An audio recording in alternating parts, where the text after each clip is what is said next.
we are joined from Cairo by the international relations expert, Mr. Mohammed Al-Yemeni. Welcome, sir, to Qnews, and thank you for joining me here today. Sir, how do you view Egypt's efforts to deliver aid to the Gaza Strip?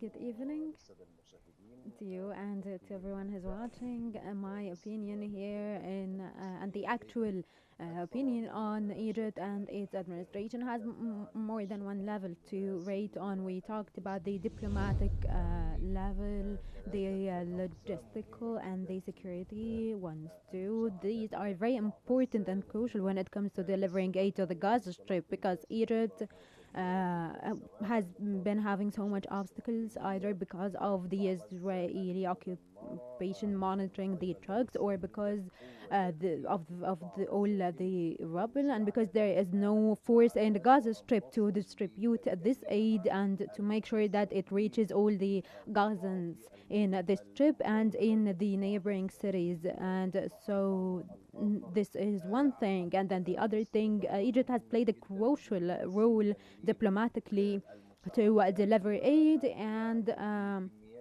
with large numbers. We know that the Israeli occupation forces are what's hindering the aid delivery and are an obstacle when it comes to delivering a number of trucks that was agreed upon in the Sharm el-Sheikh agreement under the support of President El-Sisi and President Trump. It was agreed upon to deliver around 600 trucks, maybe, but actually around 400 or maybe less are being delivered. And so Egypt here is trying its best and to put so much effort to deliver this agreed upon number, in addition to some of those who were injured, who received medical attention in Sinai and in some of the hospitals, and this also falls under the Egyptian effort at this time. And we also talked about we talked about its efforts diplomatically, but also logistically. It is no less important when it comes to distributing the aid, when it comes to, if they are medical devices, food, fuel, and so on, and they are being classified and categorized professionally, so that the Israeli forces don't have any problems, so that they don't come out and say that there are some obstacles with the trucks, or that they have things that we do not agree upon. But Yes. Even though Egypt is putting so much efforts diplomatically and logistically, aid is still not being delivered fully. And so but now there is some kind of facilitation because of the US and Egyptian pressure, because Egypt wants more cooperation, more international cooperation and regional when it comes to facilitating aid delivery, because Egypt has Okay, the Mr. Yemeni, can I ask you, how do you see the role of Egypt, what it will be playing regarding the reconstruction of the Gaza Strip and the Egyptian role?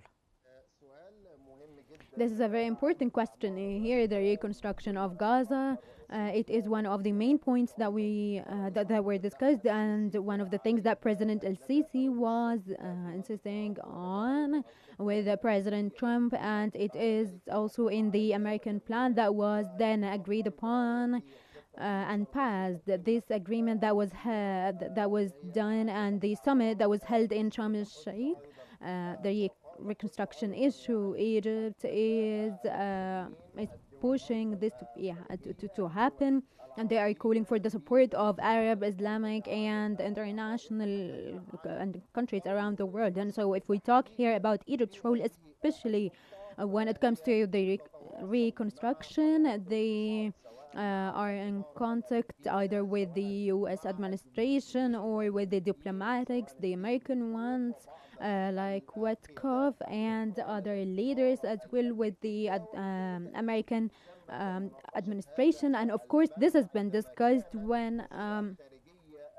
our foreign minister Dr. Badr Abdelati was there in the UN meeting, or almost all of the emirs and presidents were there in this UN meeting, and so yeah, this was discussed. But after discussions or post discussions, the war needs to end completely, and we need to reach a full implemented ceasefire in the Gaza Strip, and then other conditions also. Actually, that was my next question. I'm just about to ask you, what about Egypt's role in preventing the violations of the ceasefire agreement in Gaza? When it comes to the Israeli violations, of course, Egypt is the contact channel here, or the channel of communication with the leadership of President Sisi. It moved on from being a mediator to they have the right to mediate and to de-escalate the tension so that Israel doesn't violate any point of the agreement. We know that a few days or even a few hours after the agreement signing, we saw some violations, but not full-on violations or breaches in the Gaza Strip, and there were just a few field operations, and this is what U.S. President has talked about, and he wants the war and the Gaza Strip to end, and he knows that the Israeli operations and the Israeli breaches are there, and he is just turning a blind eye to them when it comes to Israel and Netanyahu. And the other thing here is Egypt has played and is still playing this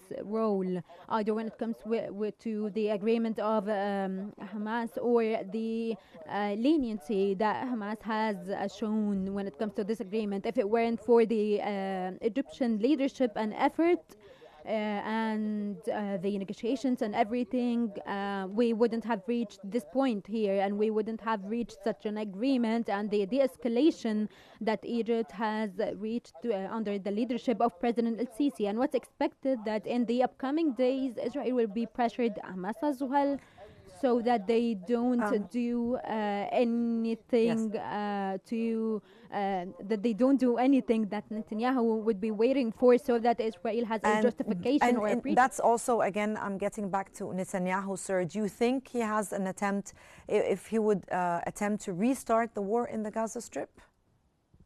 Do you think Netanyahu would do that?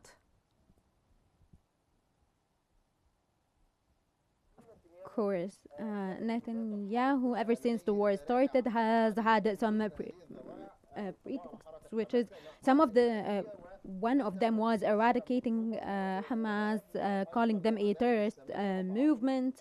They said what happened on the 7th of October was some act of terrorism. And so, everything that we heard from them ever since 8th of October 2023, and then they are also using the justification of releasing the detainees, the alive ones. They were talking lately about the bodies and the remainings of the bodies. And they're facing lots of obstacles when it comes to getting the bodies from under the rubble. They need bulldozers and so on. And then the other thing is, does Israel has other justifications or pretexts so that they can go back to war?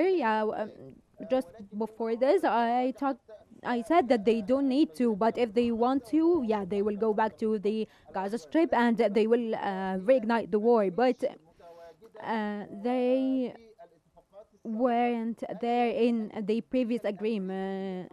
Something that wasn't there in the previous agreement was the USA willingness and the objectives. Now we see that Israel is totally isolated, and this needs to be taken into consideration. And so the US needed to be a part of this agreement now, and then also Britain, France, and the other countries' recognition of a Palestinian statehood. And so USA doesn't want to go back to how it was before. We cannot forget that there is a strategic relationship between USA and Israel. And so, USA is saying that they are helping Israel. And that was Mr. Mohammed Al-Yemeni from Cairo, the international relations expert. Thank you so much, sir, for joining us here on Q News.